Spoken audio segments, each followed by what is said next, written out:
Samgaira, I get one to get along with a nickel program, Subness of Glory, some of water, hello. I come to no worship the Sabam blogger. Eliza Alonga, who is about the lake, Laman, Kilum Kanga, one song of a plan, never mistaken on the Ratoiza, and now the song of Kilum Kanga. Then I come to only ones that Kilum Kanga, only good can get a tie, but they were a handle.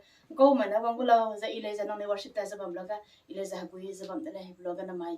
I said the piece I got the guy one song I lay, one song I lay, Rana, can you have a second that woman piece and one day. Kilum Kanga does and I go and Dagado, Hakam Kanamba Palagola Pagas, I come Zara, Rata, even later and all of the second and sweet is a my lay. Ting Guangna Inano Hang Kiaba, Ngiaza Budi Cotley, Paul Below. Hebida Pana respond to the Vizina. I wouldn't think, Kademina, no, David that had to Yazu, Arega Kaiser. Kelong begin in nakedness. I wouldn't think, I delay, Yadadiga. Rami Diva, Rami Diva Nole, said it. Sigumza struggle to visiting things.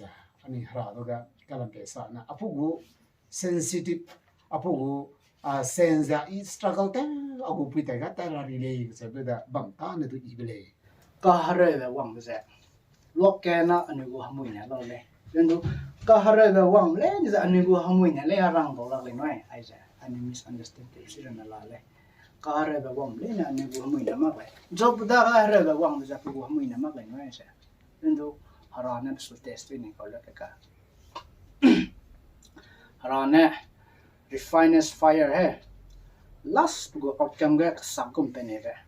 Nah, they saw from Rabara Samanga, they went my name, Liza.